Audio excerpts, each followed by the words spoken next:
Hello বন্ধুরা, সবাইকে জানাই শুভ সকাল। আমরা বেরিয়ে পড়লাম রাঁচি থেকে রাঁচি পাট্টাটু ভ্যালি যাওয়ার উদ্দেশ্যে, কারণ তারপরেও আমাদের আরও দু এক জায়গায় যাওয়ার প্রোগ্রাম আছে। আর আমরা যেহেতু বাইক নিয়ে এসেছি, বাইক চালানোর জন্য খুবই ভালো রাস্তার ঘাট দেখেই বুঝতে পারছো তোমরা। এত ভালো রাস্তার জন্য আমাদের সময়ও খুব একটা বেশি লাগেনি। আমরা মোটামুটি খুব তাড়াতাড়িই পৌঁছে গেছিলাম, যে খুব একটা বেশি সময় লেগেছে সেটা নয়। ফাইনালি আমরা পৌঁছে গেলাম রাঁচি পাট্টাটু ভ্যালি। বুঝতেই পারছো তোমরা দেখে যে জায়গাটা কতটাই সুন্দর। আর সব থেকে যেটা এখানকার ভালো, এখানে বোটিংয়ের ব্যবস্থাটা আছে।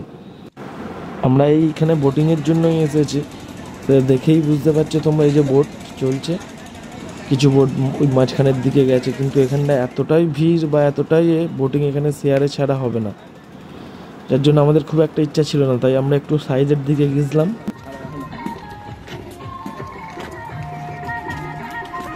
ভিউটাও কিন্তু ভালো, ভিউটাও ভালো। রাঁচি থেকে লাগলো এখানে 1 ঘন্টার মতো। প্লাস রাস্তাটাও খুব ভালো ছিল, একা রাস্তা, সাপের মতো।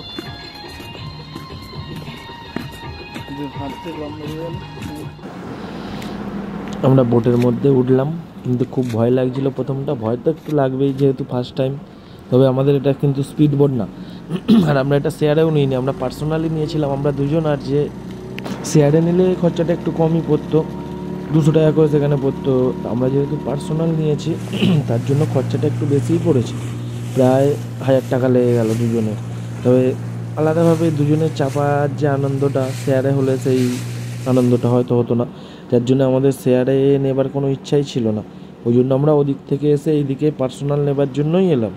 আর আমরা পেয়েও গেছি। তবে এটা স্পিড বোট না, স্পিড বোট হলে আরেকটু হয়তো খরচাটা বেশি পড়তো, কিন্তু স্পিড বোট আমরা নিইনি, যার জন্য খরচাটা একটু কম হয়েছে। স্পিড বোট নিলে মোটামুটি 2000 টাকা পড়ে যেত দুজনের, ওটা খুব চাপের হয়ে যেত, যার জন্য আমরা ওটা নিইনি, আমরা এটাই নিলাম। ভালো তো সবারই লাগার কথা, এবার জানি না তোমাদের কেমন লাগবে। কোনো দিন যদি না যাও, আসতে পারো এখানে, খুবই ভালো জায়গা। আর এই যে ভিউটা খুবই সুন্দর, চারিদিকে পাহাড়ে ঘেরা, তার মাঝখানে এই ভ্যালিটা করা আছে। আর রাঁচিতে এমনিও তোমরা এলে দেখতে পাবে যে অনেক ছোট বড় অনেকই ড্যাম্প আছে, যেগুলোর বেশিরভাগেতেই বোটিংয়ের ব্যবস্থাটা আছে। আমরা ফার্স্ট এইটাতেই এলাম। এবার এখান থেকে আমাদের আরও দশম ফলস, তারপর মহেন্দ্র সিং ধোনির বাড়ি, এসবগুলো যাবার ইচ্ছা আছে। দেখা যাক কতটা কি হয়, জানি না কতটা কি যেতে পারবো। আমাদের আজকে এখানে থেকে কালকে রিটার্ন, আমরা বাইকেই সোজা কলকাতা ফিরে যাবো আবার। এখানে ঘোরার জায়গা অনেক আছে, মানে রাঁচি এলে ঘুরে শেষ করা যাবে না, এতটাই এখানকার যে ভিউগুলো যা সুন্দর। রাস্তাঘাট তার থেকেও ভালো রাস্তাঘাট।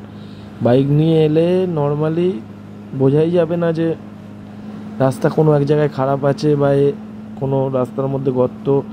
আমাদের হাওড়া কলকাতার রাস্তার যে অবস্থা, চারিদিকে জল জমে গর্ত হয়ে যায়, এখানে কিন্তু সেই জিনিসটা তুমি মোটেই তোমরা পাবে না। সেদিক থেকে নিশ্চিন্তে আসতে পারো। আশেপাশে আরও বোট চলছে, সেটা দেখেই বুঝতে পারছো তোমরা। তবে ওগুলো স্পিড বোট চলছে, ওগুলো যখন পাশ দিয়ে যাচ্ছে আমরা পুরো হেলে দুলে যাচ্ছি, যা অবস্থা। তখন খুবই ভয় লাগছে, ক্যামেরা করতে ভয় লাগছে, যদি ফোনটা হাত ফসকে জলে পড়ে যায়। আশেপাশে কেউ নেই, শুধু জলের মধ্যে আমরা এই 3 জন, আর বোটের মধ্যে বোটটাও দুলছে, বুঝতেই পারছো তোমরা। আরও ভয়টা সেইখানে লাগছে, এছাড়া কিছু নয়। বাই চান্স যদি বোটটা উল্টে যায়, আমাদের রাম নাম সত্য হয়ে যাবে। ঘোরার জন্য এটা খুবই ভালো জায়গা। আমরা গতকাল আমরা বেরিয়েছিলাম কলকাতা থেকে রাঁচি প্রায় 500 কিলোমিটার রাস্তা। আমরা ভোরবেলা 5টায় বেরিয়েছিলাম, আমাদের পৌঁছাতে বিকাল 5টা, 5:30 বেজে গেছে। তার মধ্যে আমরা হোল্ড করেছিলাম কিছু জায়গায়, দুজন একটা বাইকে এসেছিলাম, যার জন্য একটু প্রবলেমও হচ্ছিল, যার জন্য বেশি হোল্ড করতে হয়েছিল আমাদের। খড়গপুরের পর থেকে পুরো রাস্তাটাই ভালো, যে রাস্তা খারাপ বা রাস্তায় জ্যাম সেরকম কিছু ব্যাপার নয়।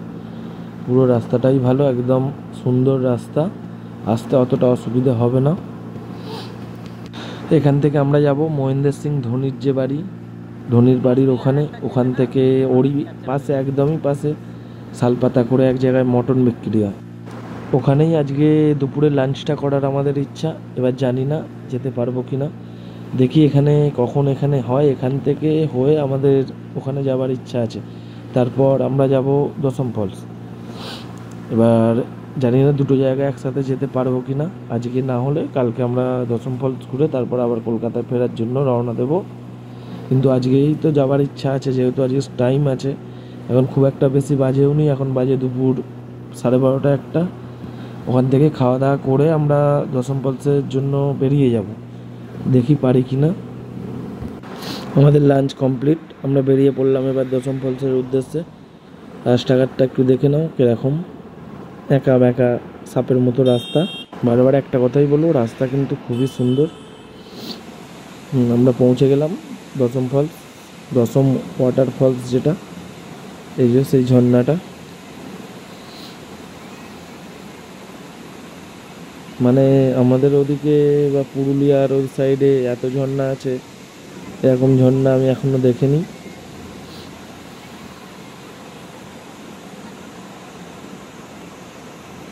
চারিপাশে বড় বড় পাথর, তার মাঝখান দিয়ে ঝর্ণা। অনেক লোকজনও আছে, সেটা নয়, অনেকে এখানে পিকনিক করতে, ফিস্ট করতেও আসে।